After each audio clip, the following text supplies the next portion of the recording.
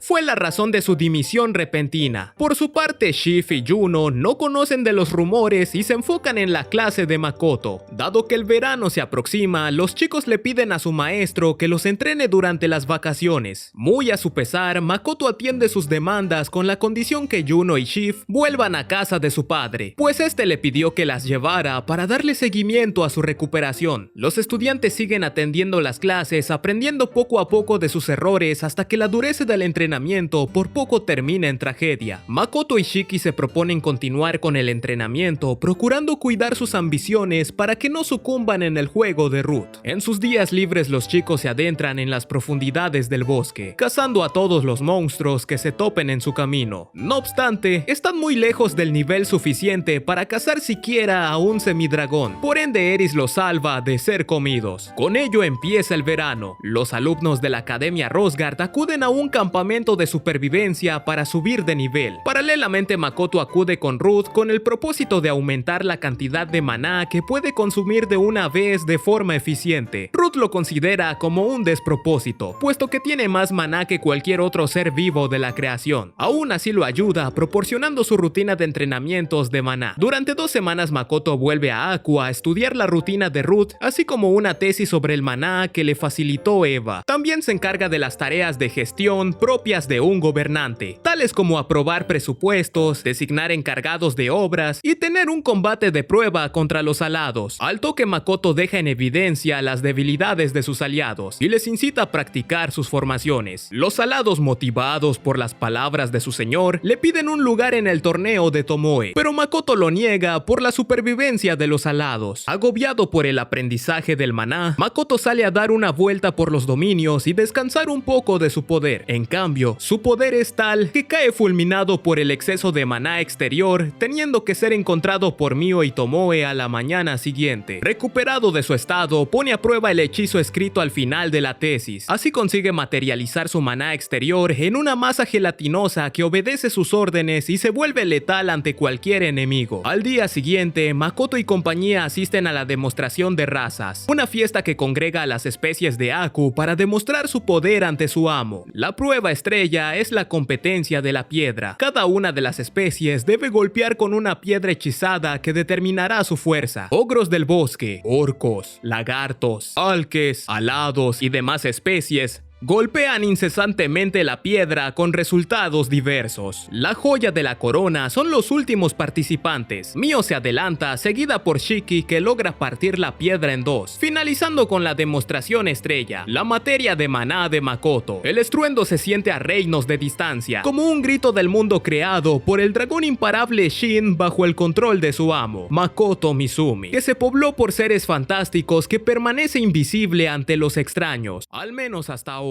Casualidad del destino, al poco tiempo un grupo de orcos que limpiaba la zona norte del bosque cercano a la aldea fueron atacados por un oso y un lobo, lo que es casi imposible ya que en Aku no existen los lobos y osos. Antes de aniquilarlos, Makoto opta por saber más del ataque, pues los lobos y osos son sus animales favoritos. Al poco tiempo de adentrarse en el bosque, se encuentra con un oso grizzly. Por un momento la ternura lo consume y se deja llevar por sus pasiones, aunque un golpe de realidad le recuerda que no debe bajar la guardia. Makoto logra sortear los ataques de un grupo de lobos. Estos no entienden por qué no los mató si tuvo la oportunidad. El señor de Aku confiesa que le encantan los lobos y osos, así que se disculpa por entrar en su territorio y como compensación construirá un santuario para ellos. A lo largo del día no dejan de aparecer seres fantásticos que se ofrecen a cuidar a Aku. Makoto los deja vivir, encantado de despertar con las últimas brisas veraniegas frías que presagian la llegada del otoño. Simultáneamente en Rosgard, uno de los estudiantes de Makoto y Shiki, Jin Rohan, le invita unas copas a su reciente amiga y veterana compañera, Avelia Hopeplace. Al principio Avelia accedió con el pretexto de saber qué tipo de mujeres le gustan a su amor platónico, el bien apuesto, bronceado y guapo Shiki. Jin lamenta no ayudarla con semejante duda, aunque prefiere compartir unas copas mientras escuchan aquella canción. Si en la escuela son rivales, quiere ser su amigo por una ocasión. Para aprovechar el momento, Avelia pregunta por qué está en la academia. Jin, sin titubear, contesta: matar a un semidragón y hacerse más fuerte. Curiosa, Avelia le pide que le cuente la razón de su respuesta. Jin va desenterrando la verdadera razón mientras va secando el llanto que el humo en sus ojos dejó. Cuando era niño, conoció a una huérfana que peleaba con los monstruos que el camino le ponía, conocida como Miranda. De inmediato quedó cautivado por su belleza letal. En la pista fatal de su destino, se encontraron con una quimera fruto de los experimentos de un mago. La fiera arrojó a Jin lejos del peligro. Miranda con una diminuta daga descuartizó a la bestia en un festival dantesco que horrorizó a un inocente Jin. Desconcertado, solo atinó en gritarle: eres un monstruo. Acto seguido, Miranda tiró su daga y desapareció de su vida, perdiéndose en la penumbra y cayendo en los brazos de la oscuridad. Sin saberlo, Jin conoció a la mercenaria y antigua aventurera Sofía Bulga antes de conocer que su verdadero creador estuvo en ese laboratorio. Un tal Banshouku o Ruth el multicolor la creó sin explicar una razón. En aquel instante supo su propósito: matar a todos los dragones superiores y finalmente devorar a su padre. Ajeno a esto, Jin no pudo decirle que volvería ni quiso que viera que desde niño buscó su cariño y anduvo borracho, perdido de tanto quererla, pues solo quería disculparse por herir sus sentimientos. Avelia deduce que para hacerse más fuerte deben vencer a un semidragón, por lo que acuden con Makoto en busca de un semidragón. Makoto y Shiki recorren a las artes místicas para atraerlos y entrenar a sus pupilos. Finalmente logran capturar a uno y los chicos ponen en práctica lo visto en clase, cumpliendo de poco a poco la ilusión de un pequeño Jin. No todo en esta vida es trabajo, entrenamientos o traiciones. También hay lugar para la diversión. De regreso de vacaciones, en otoño, la ciudad se viste de manteles largos para el Festival de la Academia Rosgard, un magno evento que congrega a visitantes de todo el mundo que se reúnen para ver el torneo de estudiantes y reclutar a los mejores alumnos que engrosaron las filas de los ejércitos. Makoto y Shiki deben lidiar con los preparativos del festival, las vistas molestas de Ruth y la injerencia de un curioso monje del templo que se muestra muy insistente por conocer los métodos de producción de los productos de la tienda, así como comprar algunos artículos. El sacerdote aclara que se debe al asesinato del obispo, si no se quedaría sin contactos en el templo por lo que pueda pasar. Amo y señor quedan anonados por la majestuosidad del templo por adorar a la reina arrogante que lo arrojó a un mundo raro. Tristemente, Makoto rompe con el protocolo y ofende a la obispa. A fin de compensar su falta, Makoto se deja entrevistar por el sacerdote. Este le pregunta sobre su relación con la familia Rembrandt, el lazo con las hijas de Patrick y lo que rodea su negocio, dejando entrever su interés en el joven Mizumi. Luego de la audiencia con el clero, Makoto y Shiki vuelven a la tienda. Reprenden a Eris por mostrarse soberbia ante Jin, que solo quiere aprender a vencer a un lagarto azul. De igual manera advierte a Jin que si piensa volver a hacer trampa, será mejor que no vuelva a su clase. Para despejar su mente, sale a dar un paseo por la ciudad. De pronto siente la presencia de un grupo de asesinos que lo emboscan. Cuando termina con casi todos, se percata del asesino que lo atacó en el examen de admisión a la academia. Cansado de enfrentarlos, Makoto decide terminar con ellos de una buena vez y para calmarse regresa a Aku. Tomoe lo recibe con gusto ya que encontró una solución al clima cambiante del mundo. La opción es crear una puerta de niebla que contrarreste el mal tiempo, pero eso lo enemistaría con los demonios de la zona. Pero este no es momento para preocuparse. Todos deciden irse a dormir y disfrutar del festival. Así pasa el día durmiendo, comiendo y bebiendo con sus sirvientes, sin preocuparse por un día de los horrores y los dramas políticos que se tejen debajo de la mesa del imperio. Pasada la euforia inicial, Makoto y compañía deben retomar sus obligaciones. Al segundo día acuden a la cena de la academia para evaluar a los alumnos en protocolo, oratoria y conducta, así como otros modales. La institución trae invitados del extranjero como una parte fundamental de su formación. A su vez, Makoto recibe con cierta pena a Patrick Rembrandt. Makoto recibe a la hermosa esposa de su socio, Lee Lisa vigila a Shift y Juno y más tarde entrevista a una misteriosa mujer escoltada por dos demonios disfrazados. Esta se presenta como Sairi Tsukahara, oficial de la mancomunidad de Laurel y protectora de la sacerdotisa y de las tierras de Kamuro. Makoto no entiende mucho de lo que la mujer dice, pero entiende que es una figura importante con el temple de una política japonesa. Luego de su larga monserga, Sairitsu arroja la pregunta si es un sabio. Personas de tierras lejanas que poseen conocimientos inconcebibles. Makoto levanta sospechas por su manejo de la lengua sabia, conocida por muy pocos habitantes de Laurel. Sairitsu asegura que no le hará daño. Por el contrario, en Laurel, los sabios son tratados a cuerpo de rey. Por eso mismo están buscando a los dos héroes de la diosa, pues supone que también son sabios y le agradecería su colaboración para encontrarlos. Makoto le agradece sus atenciones, pero no tiene ninguna información de los héroes, pues él no los conoce. Sairitsu se retira porque la princesa Lily Front Gritonia la está esperando, quien está muy interesada en la pólvora que produce Laurel. Ajeno a la situación, Makoto se despide de Lisa y Patrick Rembrandt, quienes le agradecen por sus atenciones a sus pequeñas hijas, pese a que estas no se han portado bien con los demás estudiantes. Inesperadamente llegan un grupo de estudiantes insolentes a retar a Makoto a un duelo a muerte con cuchillos. Más allá de la indiferencia del profesor, el estudiante jura por su pisoteado honor que vencerá a sus alumnos en el torneo escolar. Lejos de asustarse, Makoto está confundido, pues no recuerda quiénes son esos tipos. Shin le recuerda que son los chicos que molestaban a Luria. Shiki descubrió que el líder de la familia es Ilumgan Hallplace, vástago de la familia Hallplace que está relacionada con la alta nobleza de Limia. Como tiene mejores cosas que hacer, se pone manos a la obra. Al día siguiente reúne a Tomoe, Mio y Ruth para acompañarlo al torneo de la academia. Casualmente Ruth los abandona para atender asuntos más importantes con cierta princesa. Por lo visto, Lily siente curiosidad por la relación entre el líder del gremio de aventureros y un comerciante. Por otro lado, la princesa quisiera contemplar la posibilidad de enfrentarse a Tomoe por el incidente ocurrido con Tomoki. Ruth le aconseja a su majestad que no se precipite. Es cuestión de tiempo para que la gran guerra se desate, solo debe esperar un poco más. Makoto y compañía no le prestan importancia a lo que está sucediendo debajo de sus narices y se limita a darle aliento a sus pupilos. Sin embargo, el ambiente a su alrededor comienza a viciarse. Hay asesinos a sus espaldas, comida envenenada, laxante en la champaña y conflictos políticos. Aun cuando el mundo se encamina a las puertas de la destrucción, no es la mayor preocupación del estoico Makoto Mizumi. Luego de que Juno perdiera la primera justa del torneo, Jin sube a la palestra como uno de los favoritos por su experiencia y fuerza. Abelia se ve las caras con Shift, poniendo a pelear a dos estudiantes de Makoto. La mayor de las hermanas Rembrandt gana el encuentro. En vez de alegrarse la tribuna de los altos mandos, sospechan que Shift ganó por la riqueza de su familia. Patrick hace de oídos sordos y se levanta como triunfadora de la categoría de magos. Seguidamente, Jin lucha contra Ilungan, el matón resentido con Makoto que juró aplastar a sus estudiantes en el torneo. Rápidamente Jin le quita la soberbia con un par de estocadas, sentenciando a Ilungan a recurrir a tácticas sucias para limpiar su pisoteado honor. Patrick le informa que a los dirigentes de todas las naciones les interesa la compañía Kusunoha, viendo que los reyes le exijan cuentas claras de su negocio. Makoto decide encarar al gremio de comerciantes él mismo, dejando que sus alumnos peleen el torneo sin su presencia. Mientras sus alumnos continúan luchando, Makoto justifica sus acciones ante el gremio de mercaderes. El líder de la organización mercantil es implacable con sus acusaciones, apuntando que la compañía de Makoto recibe ayuda de los demonios para transportar sus mercancías. Por primera vez desde su llegada al Nuevo Mundo, Makoto se ve sobrepasado por el líder del gremio de mercaderes. Si acepta sus condiciones, deberá pagarle el 90% de sus ganancias, así como cerrar la tienda de Rosgar y volver a Tsuge. Si usa la violencia, su empresa será vinculada a los demonios y sus consecuencias serán catastróficas. Makoto vuelve a casa vencido y cansado de tanto sufrir. Como solución a tan desesperada situación, planea una estocada maestra: relacionarse con los demonios que colindan con las tierras de Aku y comprar las tierras de Kaleno, el lugar donde nacieron Eva, Luria y los padres de Makoto. En la soledad de su fracaso, las palabras del líder de los mercaderes resuenan en lo más profundo dentro de la conciencia de Makoto. Si bien frente a sus sirvientes se muestra gallardo y decidido, por dentro sigue siendo un niño confundido. Sin más opciones y en vista de que pueden ser sus últimos días en Rosgar, recurre a Rona para pedirle que saque a los demonios de la ciudad cuando termine el torneo. La demonio promete hacer lo que esté en sus manos. Por otra parte, le pide a Eva que venga a la tienda cuando esté sola. La fábrica amable bibliotecaria acepta encantada, creyendo que Makoto se animó a dar el siguiente paso. Antes de entrar sus cuerpos a los brazos del deseo,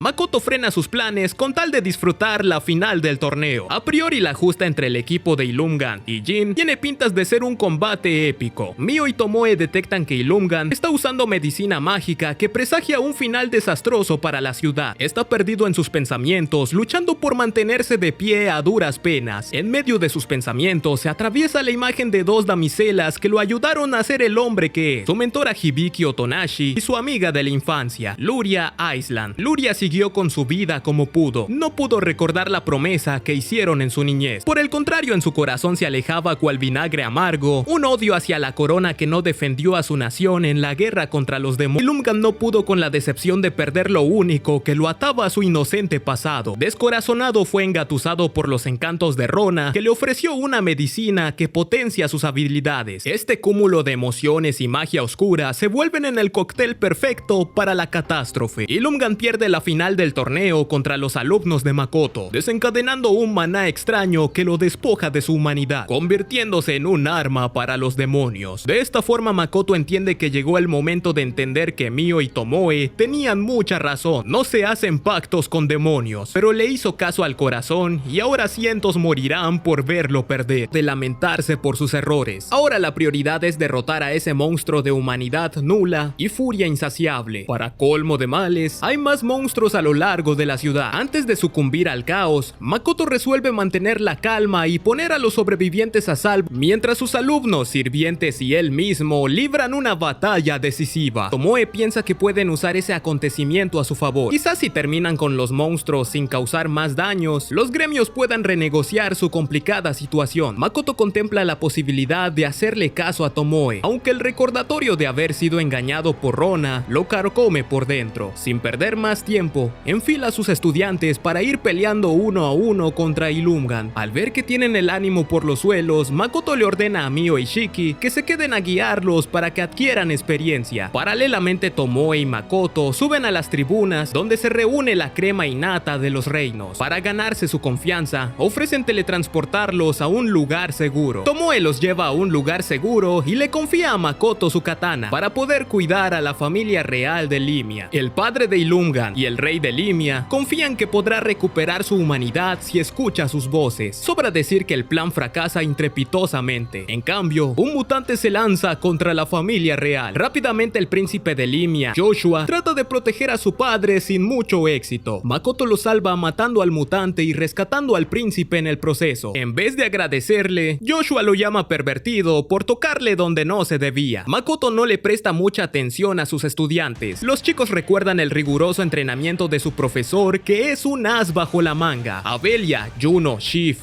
Jin y los demás se unen vibrando sus corazones al mismo ritmo, el ritmo de la victoria. El combate termina con un destello que pinta el cielo de la ciudad anunciando el triunfo de los alumnos. Sin embargo, la tristeza inunda a la familia Hopeplace. Lo único que queda de su hijo es un montón de piedras, pero Illumingan murió junto a su humanidad cuando la pelea empezó. Sí, todo muy trágico, pero la historia debe continuar. Pasada la tristeza del momento, el rey y príncipe de Limia elogia la valentía de sus alumnos, expresando su intención de contratarlos como mercenarios en el futuro. Makoto agradece la gentileza y de inmediato retoma la labor de liquidar a los demás mutantes de la ciudad. Fuera de la academia, la ciudad está hecha un caos. Hasta la impoluta tienda Mizumi queda reducida a cenizas. Afortunadamente, pudo sacar las cosas del local antes de que el ataque empezara. Sin quedarse más tiempo para lamentar su mala suerte, escucha gritos desafortunados en el barrio rojo. Sin quedarse más tiempo, corre a ayudar a las damiselas de la vida galante que corren peligro. Makoto termina con la amenaza en un 2x3, aunque no puede quedarse a recibir el cariño de las cortesanas, que son sus clientes habituales de bebidas energéticas. Lejos de ahí, en la arena, Mio vuelve a encontrarse con el cuerpo amorfo de lo que alguna vez fue llamado Illumingan. Este no se da por vencido en ayudarle a Hibiki para hacer algo útil con su existencia. Sin embargo, Illumingan olvidó que ofendió y causó daño daño al joven amo. Mio no piensa perdonar a cualquiera que haya lastimado a Makoto. Con tal de expiar las culpas del mutante, toma su vida, ignorando cualquier deseo de este por hacer algo bueno por los demás. Cuando muere la tarde, Makoto reúne a su equipo en las ruinas de la tienda. La investigación concluyó que hay 80 mutantes escondidos en la ciudad. De igual manera, descubrieron que los mutantes como Ilungan fueron convertidos por medicinas y accesorios demoníacos. Light identificó que los semihumanos y mutantes que encontró el otro día tenían los mismos fármacos. Por ende, temen que la organización se haya aliado con los demonios para destruir la Academia Rosgard, por lo que es imperativo tomar cartas en el asunto y velarse de toda la ayuda posible. En lugar de apreciar la ayuda, el director le recrimina por evacuar a los ciudadanos y no seguir sus órdenes. Afortunadamente, Lily y Sairitsu abogan por Makoto para que siga trabajando sin regaños de su superior, porque el héroe de Gritonia viene en camino. Previamente a sitiar la ciudad, Makoto visita a sus estudiantes. Los ve nerviosos, temiendo de que cualquiera se vuelva un mutante. El maestro se planta frente a ellos, haciéndoles jurar que se quedarán en el refugio y lo defenderán con su vida como verdaderos guerreros, sin saber que Aqua y Eris cuidarán en las sombras. Una vez apacigua la situación con sus alumnos, Tomoe, Mio, Shiki y Makoto empuñan sus armas y juntos se abren paso hasta el gremio mercantil, donde les espera Patrick y el líder de los comerciantes. Makoto les promete asignarles a alguien de suma confianza que les mantendrá informados y reunirá los accesorios demoníacos. Con Mio y Shiki a su lado, se le ocurre una idea para agilizar la limpieza del lugar: ponerlos a concursar para que maten a los 9 mutantes restantes, y como premio les cumplirá el deseo que él o la ganadora quiera. Como ayuda, Light contactó a los jefes de las diferentes especies que habitan Aku. El primero en llegar es Mongo, el líder de los ogros del bosque. Light y Mongo, desconocidos unidos por el deber, bailan al son de las cabezas enemigas que caen con cada uno de sus pasos. A su vez, las mejores alumnas de Mondo, Eris y Aqua, recurren a la técnica secreta que consta en un baile milenario al ritmo del aire que encierra a los alumnos de su amo para que no salgan al campo de batalla. En menos de lo que canta el gallo, eliminan a gran parte de los mutantes, dejando el camino despejado para que lleguen los suministros de los demás reinos. Makoto se sienta un momento, tranquilo de contar con sirvientes fieles en quien confiar. Al anochecer, Sairitsu se acerca a Makoto rogándole que le restaure su telepatía lo antes posible, jurando que no mencionará nada al respecto. Makoto no puede hacer mucho, pues eso es una habilidad exclusiva de los ogros del bosque. Sin embargo, se acerca y en menos de lo que canta un gallo, restaura las comunicaciones. Desafortunadamente, las noticias del exterior son funestas. Los demonios atacan la capital real e imperial. Lily y el rey de Limia sospechan que el ataque a Rosgard fue una distracción que puso a los demás reinos de cabeza. Para contrarrestar el ataque, llamaron a Hibiki, la sacerdotisa más poderosa de Laurel. No obstante, esto no será suficiente y necesitan a Makoto para llevarlos hasta la capital imperial, sin sospechar que frente a sus ojos está el tercer héroe de la diosa. Curioso y exactamente a lo que vendrá. Sin embargo, la katana de Tomoe no puede teletransportarse, pues llegó a su límite. Si la usan una vez más, se destruirá. Lily y Sairitsu intentan convencerlo para que sacrifique la espada de Tomoe por un bien mayor. Tomoe y Makoto montan un numerito pretendiendo salvar el día, haciendo un buen papel, tan perfecto que si hubieran rodado los 1000 Oscar de ese año, serían de ellos sin querer. Sairitsu, Lily y el rey de Limia parten a la capital del imperio para resolver la invasión de los demonios. Shiki sabe que si los humanos siguen subestimando el poder de los demonios, las pérdidas serán incalculables. Igualmente presiente que la ciudad de Gritonia es el verdadero señuelo para matar lo más valioso del reino, el héroe Tomoki, conocido por usar su encanto para convertir a sus víctimas en marionetas. Por su parte, el encanto de Hibiki produce seguidores y fanáticos con una voluntad férrea, lo que podría convertirla en una amenaza mayor en el futuro, por lo que es imperativo que Makoto se una a la batalla más temprano que tarde. Antes de pensar en una solución, el cielo resplandece a su alrededor, presagiando una audiencia con la diosa. Shiki intenta liberar a su amo de la terrible diosa, pero es inútil. La diosa se quita de rodeos, diciendo que lo enviará a Limia para que pelee con Hibiki, pues su capricho es ley y no hay nada que pueda hacer para evitarlo. Makoto sabe que si lo hubiera matado, lo habría hecho desde que peleó con Sofía y Lance, pues solo es una fracasada que no puede gobernar a un mundo sin recurrir a sus esbirros. Makoto consigue doblegarla, dado que acepta que esta será la última vez que lo llamará a pelear las guerras que ella no quiere enfrentar. A cambio debe ayudar a Hibiki y tomar el fuerte Estela, de lo contrario, morirá. Una vez que son expulsados del cielo, Primero, Makoto llama a Tomoe y Mio para que lideren lagartos y cualquiera que se presente de voluntario, pues deben tomar Kalenon con la ayuda de Eva y Luria. Mio y Tomoe toman la delantera adentrándose en la ciudad amurallada. Emma dirige a los 100 soldados que tienen la desventaja de 10-1, pero la confianza de su amo es la mayor arma que empuñan con honor y sacrificio. Las hordas demoníacas caen cual moscas frente a los ataques de los hombres de Makoto. Desde la gentil Emma hasta la gallarda Mio cubren las armas de Aku de gloria con la sangre de los invasores de Kalenon. Mio tiene demasiados problemas para terminar con el último guardián del rey demonio. La araña de la calidad está entre la espada y la pared, repitiendo el mismo ataque hasta que sea efectivo, porque no habrá espada en el mundo más fuerte que el amor por su amo que la mantiene de pie pese a las heridas. A su vez, un panorama calamitoso se dibuja en el paisaje. Sofía y Lance interceptan al equipo de Tomoki en pleno vuelo para divertirse con el héroe de Gritonia. Pese a que sus compañeros consiguen frenar a la cazadora de dragones, Tomoki sucumbe a sus impulsos otra vez y libera a Sofía en vez de matarla, causando la derrota de sus compañeros. Entre tanto, Hibiki, Chiya y compañía están a la espera del momento para abandonar Limia y llegar al fuerte Estela. La situación detrás de los muros es adversa. Las calles se pintan con la sangre de los soldados del imperio. Seguir insistiendo en que podrían salir bien librados sería necedad. Cuando los trajes provocativos fallaron, las flechas se perdieron y la esperanza parece marchitarse. Llega caído del cielo el verdadero héroe de la diosa, el único e inigualable Makoto Mizumi. Esos segundos después de chocar contra el suelo parecen eternos. Una simple mirada a sus espaldas lo reencuentra con una vieja conocida. La chica excelencia, coeficiente de 108, ortografía perfecta y cabello olor goma de mascar, Hibiki Otonashi. Makoto y Shiki no tienen tiempo de reencuentros emotivos. Sin perder más tiempo se le planta al comandante demonio, prometiendo una derrota honorable si retira a sus fuerzas de la ciudad y del fuerte Estela. El comandante se rehúsa a cumplir sus demandas. En cambio, le reparte un combo de ataques que destruirían a cualquier otro oponente. Pero Makoto no es un oponente común. El último héroe y su leal sirviente ponen el cuerpo por Hibiki y sus amigos. El combate en simultáneo están igualados hasta que empiezan. Shiki liquida a los secuaces del comandante antes de que siquiera puedan defenderse. Makoto se empieza a tomar un poco más en serio la pelea, haciendo gala del traje plateado que le da la ventaja, hasta que se descuida un instante y el comandante lo apalea sin piedad. Como sus ataques no debilitaron a Makoto, el comandante recurre a su última carta, la Rosa Naval, un artefacto que potencia la fuerza del usuario a cambio de su alma. Es el mismo objeto que usó la amiga de Hibiki, Naval Porlar, en la batalla que sacrificó la vida por su equipo. El comandante y Rona les entregan una rosa naval a sus demonios que usarán para matar a cada humano que se cruce en su camino. Hibiki quiere salir de la barrera que Shiki puso para protegerlo. El Lich los liberará para que salga a pelear si destruyen la pared mágica. Hibiki trata de destruir la barrera con la espada que Beren le construyó, pero es inútil, es muy débil para hacer algo. A punto de sucumbir ante la desesperación, Hibiki despierta en un lugar entre el cielo y la tierra. Una voz etérea le da la bienvenida a su único encuentro para saber si es digna de los poderes. La voz le ofrece un poder que convierte lo que sienten los demás en fuerza que la hará pelear hasta la última gota de sudor. Así como Tomoki pidió ser alguien diferente para olvidarse de su pasado, y como Makoto pidió su traje, Hibiki elige usar los sentimientos de sus amigos como un poder capaz de destruir toda adversidad. Mientras todo esto pasa, Makoto sigue luchando contra el comandante por más tiempo del pensado. En medio de los golpes, Makoto consigue identificar a la rosa naval que le da su poder. Antes de cantar victoria, una lluvia de espadas de luz caen del cielo anunciando a su siguiente oponente. Al mirar hacia arriba, se levanta Sofía Vulga, la cazadora de dragones y comandante invitada a la guerra demoníaca. Makoto se sorprende que se acuerde de él. En cambio, Sofía quiere matar dos pájaros de un tiro, eliminar al mayor obstáculo de su cruzada y matar al único enemigo que la humilló en combate. Antes que la pelea más épica se escriba en las páginas de la historia, Rona llega a poner orden a la situación. Esta vez el trato hacia la demonio es diferente. Luego de una traición, Makoto se limita a escucharla para descubrir que hay semi-humanos que ayudan a los demonios por su odio hacia los humanos. Sofía se cansa de nimiedades y se lanza a la yugular de Makoto para darle punto final a su acérrimo enemigo, pero no cuenta que el hechicero que le enfrentó la última vez es muy diferente. Ahora es un maestro del maná capaz de sorprender al mismísimo dragón supremo, pues ninguna de sus creaciones es tan perfecta como él. Sofía no puede creer que su enemigo enemigo sea más resistente que su creador. Por más que le ataquen y le tengan contra las cuerdas, seguirá peleando, porque su único propósito es vencer a Banshouku. Sin más alternativa, la Matadragones empieza la mejor de sus transformaciones que consiguió a partir de devorar a dragones legendarios. No obstante, Makoto está a años luz de sus habilidades, capaz de pelear con el comandante y con Sofía al mismo tiempo. Con solo ver el encuentro, Rona es consciente que será la siguiente si no cede a sus peticiones: dejar a Hibiki y abandonar la fortaleza Estela. Sofía continúa dando batalla. Por otra parte, Lancer se topa con Shiki y compañía. Ambos ayudantes no saben que sus amos están dejándose la piel en la pelea decisiva. Shiki les pide que confíen en él para enfrentarse al dragón de los ojos azules. Lancer se percata que no está frente a un Lich normal, lo que no limitará sus fuerzas en la justa. Lancer junta sus mejores espadas obtenidas de batallas pasadas, aunque no son suficientes, y sufre la pérdida de sus extremidades. Sin embargo, Lancer lanza una espada contra la sacerdotisa Chiya, pero uno de los amigos de Hibiki entrega su vida para protegerla. Shiki se fastidia de Lancer y con un golpe maestro se deshace del dragón invencible, dejando que Hibiki y compañía sigan su cruzada en paz. Regresando con Sofía y Makoto, la muerte de Lancer cumple la promesa de este con su compañera. Si moría antes, le daría la vida y fuerza que le quedaba, dándole el segundo aire que necesitaba. Sofía toma a su rival y lo lleva a la prisión de las espadas, un espacio conectado con la colección de espadas de Lancer y sitio de ejecuciones que vio morir a 2 dragones legendarios. Makoto se decepciona profundamente de que Sofía muestre su debilidad tan fácilmente, pues las espadas en el espacio son las vidas que le quedan. Si las destruye, la matará. Como opción definitiva, Sofía toma la espada favorita de Lancer, una katana que podría evolucionar con ella hasta convertirla en un ser superior, un gran, pero tanta fanfarronería tiene el mismo contenido que una fosa séptica. Por más que evolucione para volverse un gran, la huérfana, fruto de los experimentos de Ruth, nunca dejará de ser Miranda. Sin más dilación, Makoto le da un cierre a la enemiga más dura de roer. En vez de lamentar lo perdido, Makoto y Shiki dejan a Limia en los brazos de Hibiki, confiando en que hicieron lo correcto al confiar en ella. Los días pasan y los dos regresan a Aku con la satisfacción de ser recibidos por sus tropas. Victoriosas y valerosas, Emma, Mio y Tomoe le informan que su cruzada fue fructuosa porque conquistaron las tierras de Kalenon, no sufrieron ninguna baja. Además que Eva y Luria están aprendiendo a administrar una ciudad para encargarse de Kalenon. Pese a la alegría inicial, Makoto debe volver a Rosgard para supervisar la ejecución de los últimos mutantes, controlar la llegada de los suministros y entrevistarse con el jefe del burdel de la ciudad, que es el líder del gremio mercantil. Como agradecimiento a sus servicios mercantiles y que no dirá nada sobre su relación con las cortesanas, el líder de los comerciantes le ofrece reabrir su tienda cuando la ciudad sea reconstruida. Ese mismo día se reúne con Joshua, que no había visto desde el incidente del torneo. Makoto conoce el secreto que guarda su pecho, pero no preguntará por respeto y no le pedirá nada a cambio, pues su gratitud basta y sobra. Más tarde, Makoto habla con Shiki, ya que sabe que este tiene una historia con Sofía que no tiene respuesta. Makoto logra convencerlo para que vaya hasta donde está y arregle las cosas o la deje. Sofía no estaba muerta, más bien quedó fuera de combate, hambrienta de venganza. Cuando menos lo esperaba, el causante de sus desgracias desde su nacimiento. Puede que para Sofía sea la razón de su existir, pero para Ruth, ella es una página más en el enorme libro de su existencia. Alejándose de todo sentimentalismo, Ruth le arrebata todo su espíritu y los huevos que criaría en el futuro para crear más dragones, encerrando al fruto de su sangre. Quizás no lo sabía, pero Jin seguía recluido con sus compañeros sin saber que su primer amor sucumbió en el calor de la batalla. No todo en esta vida es sacrificio, guerra y destrucción. También hay que festejar. Makoto regresa a Aku para festejar las victorias conseguidas. Esta noche dejarán que el alcohol los embriague sin importar que se rían y los llamen los mareados. Si bien cada cual tiene sus penas y ellos las tienen, no dejarán que la adversidad los doblegue, pues la lucha es cruel y es mucha, pero aún quedan muchas historias en el tintero, listas para escribirse después de un merecido descanso. Si llegaste hasta esta parte del video, comenta Aku. No olvides suscribirte y seguirme en mis redes sociales. De la misma manera, quiero enviarle un saludo a todos los que comentaron la frase destacada en el video anterior.